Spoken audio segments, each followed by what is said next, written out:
And to see this house like this, it really breaks my heart. Because I know she would be so upset.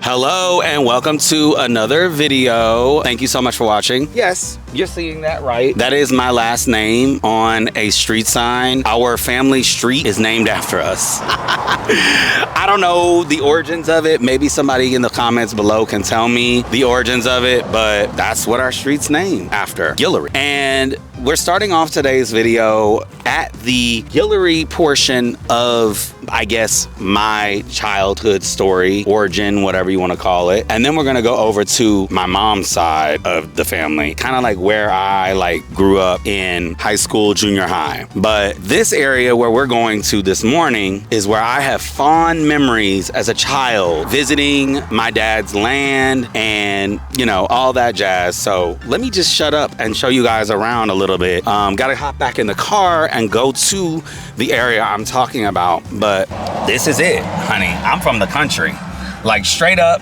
country, Louisiana.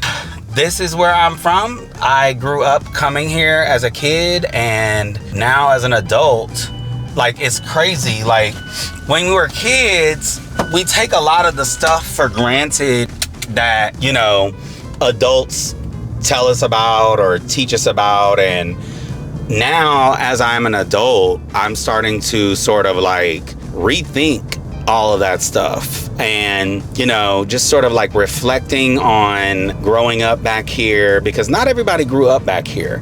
A lot of my cousins did not grow up in this country environment. Like, they all moved to like cities and stuff. But my mom decided to move back to Louisiana when I finished 6th grade, because my grandmother was taking care of my great-grandfather, and she passed away and he needed full-time care. So, you know, somebody needed to come to take care of him. His name was Pop, honey. We called him Pop. And he was everything. Love that man. Willie S. Guillory was his name. And my grandmother's name on that side was Lillian Miller. Guillory, actually. And then on my dad's side, child, we also Guillorys. So I'm thinking to myself, baby, what was going on back then? So anyway, I'm off to the next stop that I wanted to show you. So this is the Lucius Guillory Bridge. My grandfather on my dad's side, his name was Lucius Guillory. And I'm really glad they did this. They recently had cleaned out this bayou, and it's so clean. Like, this used to be full of crap, but you can see the bottom of it now. It's awesome. It would be great if people could stop littering, you know, like we're in junior high school, but alas, that's what people do in Louisiana. Let me walk over here and show you guys this bridge. Now, they used to have a sign here, and I'm gonna show you the pictures from like the dedication and stuff. I think I'm in them. I'm gonna put those up on the screen right now so you can kind of see what I'm talking about. But there used to be a sign that was right here that said Lucius Guillory Bridge. And this was the bridge that was named after him. And the reason why it was named after him, from my understanding, in 1986, mind you. Okay, that was the year I was born. Actually, I don't think I'm in the dedication videos then. I'm in pictures on the bridge. Maybe they did a rededication or something. The reason why this was named after him is I think he was like a politician or something back in the day, and like he was really instrumental in getting the bridge built. That's the bridge behind me, child. It's so country back here. Like, people look at me and probably think I'm like from the city or something. No, babes, I'm from the backwoods, the swamps. Literally the swamp. Like, literally there is a swamp right there. That's where I'm from. Child, leave me alone. Let me be from the swamp, okay? So let me go show y'all my grandmother's house, where I just love it there so much. It's peaceful, it's calm. You know, you guys have seen me in the hammock on the property, but that's where I be at, chilling. And I think the reason why I like, you know, my grandmother's house so much now is because when I was living back here, you know, we didn't have like amenities, and this house has been redone. So I really appreciate what my Aunt Love was able to do with the home to preserve it. And I always want to respect it and, you know, continue to preserve that history that we have in our family. Hopefully for many years to come. Pulling up now, so I'm gonna show you guys. Shit, I'm itching and shit. Mosquitoes done fucked me up. Like, they are fierce. They are ferocious out here. Like, they do not play. Okay, maybe tomorrow I'll show the back part. Or wait, let me just do it now. First, I wanted to show you guys back here. This is like where the house used to be. But they moved it up to the front, I think later in life, for whatever reasons, unbeknownst to me. But this was where the house used to be, and the barn, but it's no longer there. But you can see how wooded and country it is back here, child. I mean, this is nothing. Wait till I show you later in the video what my mom's house area looks like.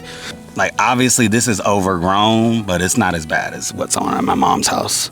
This is where my dad and stuff grew up. Like, these country woods is where my dad's life began. So it's really humbling and cool that I'm able to visit this area still, and that it's pretty decently kept up. I mean, yeah, sure, the grass is kind of high now, but my aunt is gonna get it cut, and my dad, I think, are gonna get it cut. So we'll be able to walk around here again, because I grew up, like, as a kid, coming back here, like, we would walk back here. Like, these are two giant oak trees over here. Like, we would walk back here, me and my cousin Jean, and we would just run around here like crazy people. And there used to be cows back here too, but I don't know what happened with that. I guess nobody wants to have cows anymore. It's weird. I don't know. But I'm gonna turn around here because the mosquitoes, I can literally see them. Like, y'all, these mosquitoes are crazy. The mosquitoes are so crazy out here. Like, the mosquitoes are so bad. Like, I thought the mosquitoes were bad in Mexico, but they are ruthless here too. So, okay, so I'm gonna turn this thing around and hopefully not get stuck in the ditch. So let me check back in with y'all when I'm back at the house. Ah!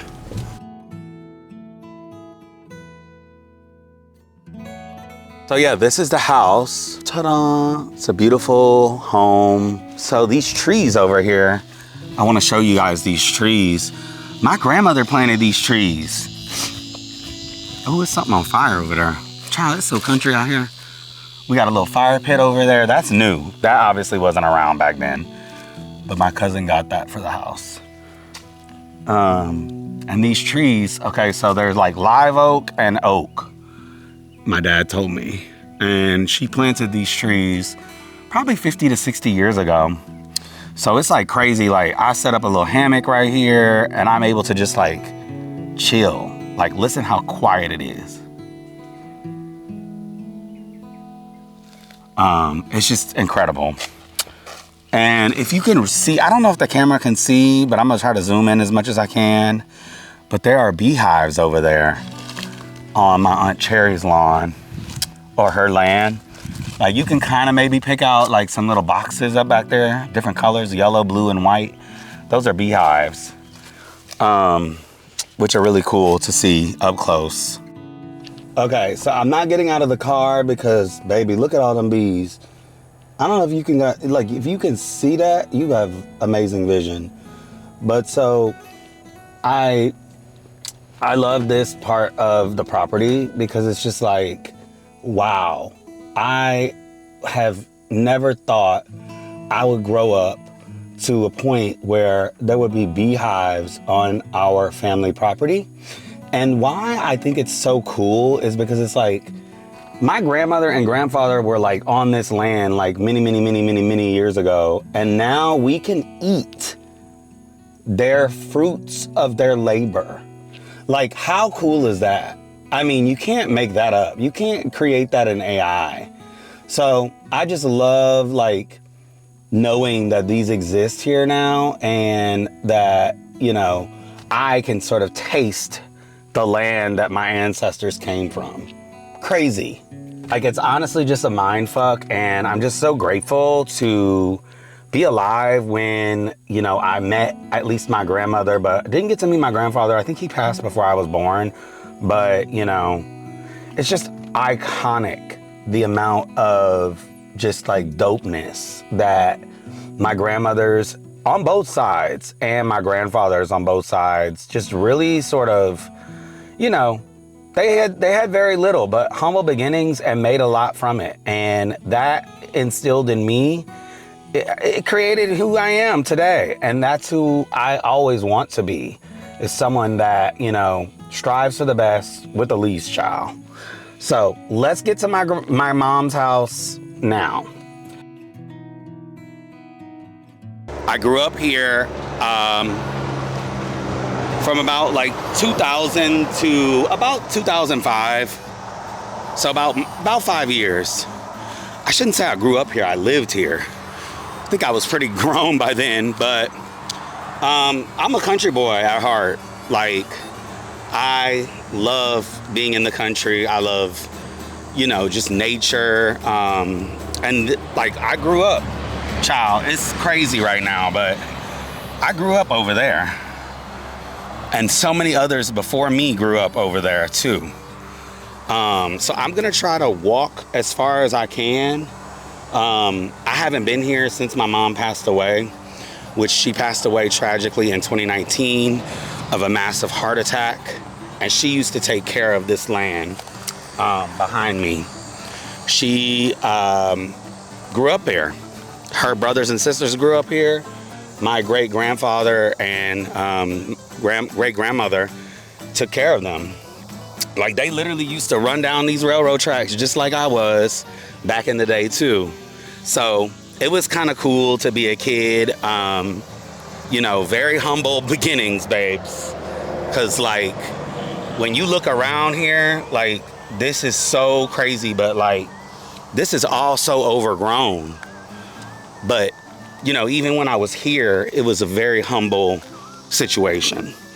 There were times when we had mice in the house. We had all kinds of things happening. Like, random peacocks would show up on the yard. Like, the train would wake me up at night. Sometimes I had to sleep at home alone while my mom was working. My mom was a single mom. She had to work to feed her kids. Well, I guess just me at that time. But, ooh, child, it's hot out here. So I just wanted to show you guys where I grew up while I'm here in Louisiana. So you know a little bit more about me and where I came from. Because it's hard to talk about that kind of stuff without showing you, right? So I figured, let me try to, you know, come to this house. It's beautiful. There's butterflies floating around. Like, it still has potential. And now that I'm seeing the state of it, I'm really thinking I can do more to sort of help fix it up. Like, we can put a gate here at least. I think I'm willing to do that just to keep people off the property, because I can clearly see a path here where someone is driving up and down this road still. And they gonna not be driving up and down this road when I'm done with it. So anyway, without further ado, let's go ahead and try to walk to the end of this road and see what's going on at this house. If I can even get access to the home. I can see it here from this road. Like, I'm just really, I'm so like scared to see the state of the home. And because it's been sitting here for 6 years. No one has been here really, I don't think, in terms of our family. I mean, look at this. There's clearly a path where someone has been coming in here, either walking or, you know, driving. Fairly recent too. There's a sign posted, private property. Oh man, I'm getting chills, like chills.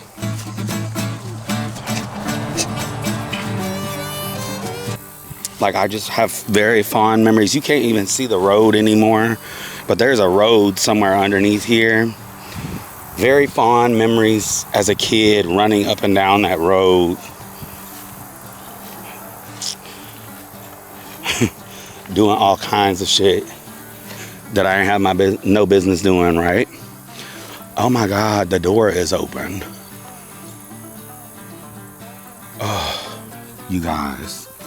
So this is the house. I'm speaking low because I don't know if someone's in there, but this is the house. Like, even the electrical wires are still here. So Oh my God. And somewhere over there is a barn. This is where you used to be able to turn around so you could get in and out. There used to be a clothesline over here where my mom would hold, she would put up our clothes to dry in the summer because it's so damn hot here. I'm gonna have to come back with somebody because I definitely want to try to go in the house and see what it looks like in there, but I need to go with somebody, I think. But this is the house, y'all. I had no idea what I was gonna come up on. I don't even know what to say, honestly. I'm just so like, it's a mix of emotions. Like, you know, this is where I grew up. Like, in this little tiny home, like in the country with very little money, very little resources, just a lot of humbleness. And now it's just so crazy to like know, like, you know, anything is possible, y'all. Like, this is where I grew up. And I have, you know, lived in New York, LA, now Mexico. Like, anything is possible. Don't ever think that you can't overcome adversity, because you can. Like, look at that, you know? So it's like, I'm grateful that I was able to experience that life, because it really showed me, you know, that my mom really cared about me. Like, she really, like, she did so much. She did so much. And to see this house like this, it really breaks my heart. Because I know she would be so upset. Because she did her best to try to keep it up while she was still alive. But obviously, no one really has that connection to it like she did, you know? Because she grew up in it twice. She grew up in it as a child and an adult. And, you know, it's not the same anymore. Wow. I'm just like in awe at what the property looks like. Like, wow. Like, I used to sit on that front porch with my uncle while he was smoking and listen. I have a very fond, deep memory of like listening to No Scrubs with TLC. And he was right there on that porch. He would be right there on that porch, my Uncle Charles. And baby, I was singing. I knew he knew I was gay. I think they all did. You know, growing up here in Louisiana as a queer, you know, black gay man, it's tough. It's really hard. But I'm grateful, you know, that I did have this experience, because it basically showed me like, this is what you came from, you know? You can do better than this. And I've worked my entire life so I don't end up in that same house again, because I could easily move back in it. But I'm grateful for all of the opportunities and just all of the support I've had in my career and in my life to never have to go back to that house. That concludes this vlog. I'm going to now go get some boudin, and I'm gonna do a little boudin taste test. So you guys look out for that video. I will be posting that here on this channel, because that's something my mom and I used to do a lot together. We would go get food, okay? My mama loved to eat, and I miss that dearly about her. But, you know, with grief and sadness and all of that stuff, the one thing that I've learned to do is just continue to honor my loved ones that have gone before me in however ways I can. And food is definitely one of those things that I love. So I always honor them with good food. And I just like to, you know, eat their favorites, go to their favorite places too. God, it's so crazy. Like, I'm even looking through here at how wooded it is. It is extremely wooded back there. Like, we could probably get through this. But man, it's wooded. Walking along these railroad tracks. Yeah, it looks like there's some space right here to kind of get through this area here. I might have to come back and do a part 2 of this video, and just explore the property a little bit more when it's not so lively. Like right now, it's like very green and stuff. So, but like I said, I like to honor my loved ones the best way I know how, and that's to eat. So let's go get some boudin and look out for that video. Make sure you follow and subscribe. And I hope that you got something from this video. I hope that you know, understand that, again, you can do anything you put your mind to. Like, this is where I grew up, behind a railroad track. And now, look at me. It's like, it's possible, especially if you live in the South and you are a queer, gay, black person. Like, don't ever think that you can't do what you want to do, because you can do what you want to do. And I am a firm testament to that. Look at me. So I leave you guys by saying thank you so much for watching this emotional video. Sorry I cried a little bit, but I'm sure you guys understand. But I'm gonna get out of this sun because it's hot as hell out here. So I'll see you guys on the next one.